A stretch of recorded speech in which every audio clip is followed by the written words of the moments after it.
me dice la producción de mi querida Yulisa Céspedes, acá en 55 minutos, que todos los martes tenemos acá el honor en CDN y en este espacio de recibir a Emil Chireno, un buen amigo, columnista ya de este espacio. Emil, gracias por estar con nosotros. Buenas noches. Buenas noches. Un gran placer estar contigo.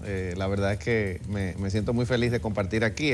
Obviamente extraño a Yulisa también. Porque, la extrañamos. Pero bueno, tenemos una química que yo creo que me agrada mucho, porque te gusta también mucho la política internacional. Me encanta.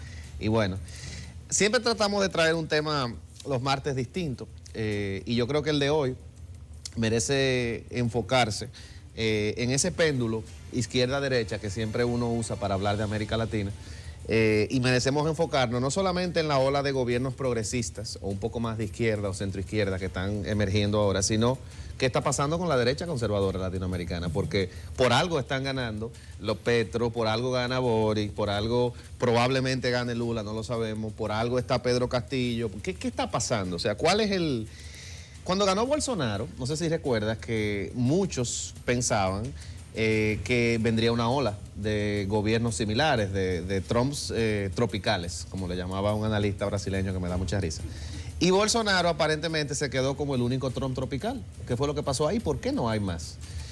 ¿Qué pasó con los gobiernos de derecha que salieron tan impopulares como Chile y, por ejemplo, Argentina con Macri? E Iván Duque, que probablemente uno de los peores en términos de imagen a la salida de su gobierno. Sí. Eso es interesante, y uno de los argumentos esenciales que ha usado la derecha latinoamericana por mucho tiempo, y quiero decir que cuando uso derecha y uso izquierda, lo digo en un sentido muy amplio, porque es imposible poner bajo el mismo espectro a la socialdemocracia o la izquierda chilena con la izquierda brasileña o la izquierda de Colombia. Son cosas distintas, pero para poder categorizar las cosas, tenemos que ponerla dentro de una categoría, ¿verdad? Para poder hablar de ella, analizarla. Si no la simplificamos, no analizamos. Entonces, ¿por qué? ¿Cuál es el problema? Uno de los ejemplos clásicos ha sido el presidente gerente. El presidente exitoso en términos empresariales, Sebastián Piñera, un tipo que le fue muy bien en sus empresas y obviamente ese conocimiento que le ayudó a construir una fortuna puede ayudarle a construir un país. Caso de Macri también. Caso de Macri también en Argentina. Pero lamentablemente pareciera que el presidente gerente o el presidente técnico sencillamente no tiene el carisma político para conectar con los sectores más populares de Latinoamérica, y eso es especialmente importante en la región más desigual del mundo. ¿Por qué? Porque uno de los grandes problemas, y Venezuela, que tú la conoces mucho mejor que yo, es un ejemplo clásico de eso, es la lucha de clase, es la política de la lucha de clase, es la idea de que usted representa para dominicanizarlo un poco, a los popis versus los guaguaguá, como decimos aquí. Eso se replica, pero con otros nombres y con otros esquemas en muchos lugares. Entonces el presidente gerente, empresario exitoso, lamentablemente no ha logrado, en los casos que lo hemos tenido, conectar. Pero tampoco ha logrado conectar el presidente que adopta los temas del debate público cultural norteamericano, como por ejemplo el tema de la identidad de género, el tema de lo políticamente correcto, que son asuntos muy relevantes en Estados Unidos, pero no tanto en América Latina. Jair Bolsonaro es el único que con ese discurso ha logrado la presidencia, pero Brasil es el país que tiene más católicos del mundo. Es un país altamente conservador y altamente religioso, donde esos temas sí tienen un calado muy importante, claro, que no es tan importante como otros países. La misma Colombia, por ejemplo, con Petro. Colombia siempre le hemos asociado con gobiernos de derecha, porque es un país que ha tenido gobiernos de derecha por mucho tiempo. Sin embargo, el país se destapa la semana pasada con un estudio de opinión en el que dice que Colombia pareciera estar muchísimo más a la izquierda en los temas de migración, en los temas económicos, de lo que los presidentes que ha tenido sugieren. Entonces, ¿qué es lo que pasa con la derecha latinoamericana? Eso es un fenómeno que resulta interesante. Yo creo que uno de los temas fundamentales, un acercamiento que podemos tener, es el tema de la desigualdad económica. Lamentablemente, el discurso de la libertad de mercado, el discurso del gobierno pequeño, el discurso de los bajos impuestos, que es un discurso todavía muy popular en el norte, es un discurso que fue popular en un momento en Latinoamérica, pero que no logró los cambios que muchos latinoamericanos tenían en redistribución de la riqueza, en crecimiento de nuestras economías. Entonces, lamentablemente, al no lograr esos cambios, pues obviamente el discurso populista siempre retorna, porque ese sí es uno que tiene mucho eco. ¿Y dónde tenemos usualmente ese discurso? En el que está fuera del gobierno, que puede ser de izquierda o puede ser de derecha. En algún momento, tal y como tú señalabas, Emil, vimos en una América Latina que parecía cambiar, por decirlo de alguna manera, la tendencia.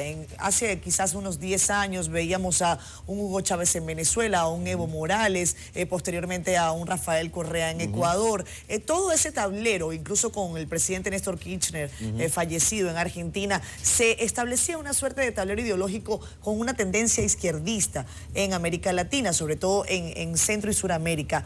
Posteriormente gana Bolsonaro, la situación empieza a cambiar, en Colombia se mantiene el carácter conservador de los gobiernos y la gente empieza a pensar que la derecha va a dar un brinco. No ocurrió tal y como tú señalas. Le pregunté a Mauricio Macri cuando estuvo recientemente en República Dominicana qué era lo que había pasado y le digo, ¿a qué se debe este viraje? Y me dice, no hay viraje.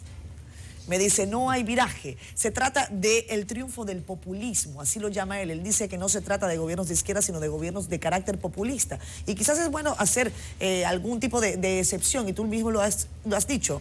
No se puede quizás comparar a un gobierno como el de Perú con un gobierno que se estrena en Colombia con Gustavo Petro, un político curtido que sí, es cierto, viene de ser guerrillero, pero tiene 40 años o 30 años de la política tradicional. Correcto.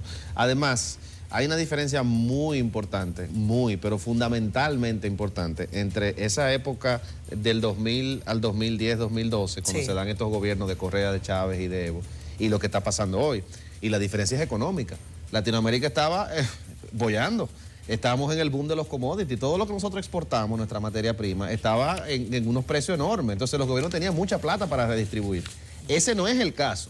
Entonces, un argumento que pueden esgrimir algunas personas que entiendan que no hay viraje, como Macri, que me parece muy interesante que él lo diga, es que los gobiernos pospandémicos se han ido todos. O sea, ahora no es quizá un tema de izquierda o de derecha, sino que el que estaba salió, porque la popularidad se desplomó por razones, bueno, varias. Lo que pasa con eso es... No se ha salvado ninguno, por lo que yo entiendo. No. Bueno, está la calle Pou, que yo creo que es el más interesante de todos los presidentes de derecha que tenemos ahora mismo, pero Uruguay es tan pequeño que imagínate.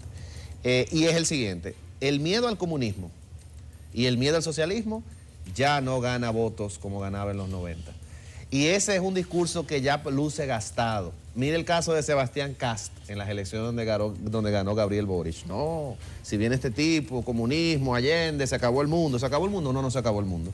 Keiko Fujimori en Perú, es cierto que perdió por poco, pero el cuco con el que ella intentó ahuyentar el voto de Pedro Castillo fue el mismo. Y pasó también en Colombia con el caso de Petro. Correcto, incluso con los mercados, que tuvo que poner un ministro de Economía como Campo, que era conocido porque había miedo.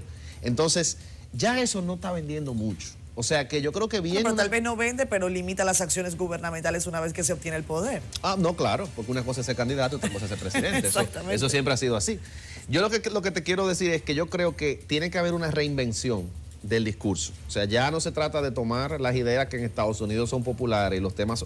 Porque Estados Unidos tiene una realidad social que cada vez está más distante de la realidad social que tenemos nosotros en América Latina. Entonces no se trata de importar ideas de la derecha de los Estados Unidos, sino que se trata de desarrollar narrativas endógenas, latinoamericanas. Y parece que eso todavía no se ha logrado, precisamente porque vemos estos grandes cambios y este crecimiento de la izquierda progresista latinoamericana. ¿Es una tendencia o es simplemente la salida de lo que ya estaban? Yo no sé. Ahora, mi lectura es que necesariamente tiene que darse una recomposición en la derecha latinoamericana, porque indudablemente no hay un discurso ahora mismo que esté calando. El único que cala, y cala muy poco, es el de Luis Lacalle Pou. Y él es un animal en extinción. ¿Por qué? Porque es una derecha centrista, moderada. Él fue incluso al local del Frente Amplio, su partido político opositor, a llevar un proyecto de ley a tirarse fotos con sus simpatizantes. Ese tipo de cordialidad democrática en los tiempos de polarización que estamos viviendo es poco común. Entonces, yo no creo que Lacalle Pou sea un modelo, porque lo que él está haciendo es, y Uruguay es un país de nuevo muy especial. Entonces, no veo ahora mismo un discurso en la derecha latinoamericana ni un líder que lo pueda encarnar, que se convierta en una opción de poder. Quizás con la decepción clásica que generan las democracias, en 3 años el análisis sea distinto. Pero hoy, en agosto del 2022, esa es mi lectura. Emil, te agradecemos enormemente. Interesante también una vez que llegan al poder. Eso podría ser tema de análisis para más adelante. Ojalá nos podamos ver muy pronto en este espacio o en Despierta con CDN en las mañanas. El discurso de izquierda funciona casi siempre para ganar elecciones, no necesariamente después para mantenerse en el poder y para ejecutar políticas públicas que hagan que se mantenga, por ejemplo, los niveles de popularidad después de todo lo que se prometió en la campaña electoral. El caso de Gabriel Boric en Chile. Se promete mucho, pero no necesariamente se puede cumplir todo. Y los dominicanos recibimos muchos capitales de personas que se asustan cuando vienen los progresistas, o sea que nos conviene realmente a nosotros. Gracias, Emil. Como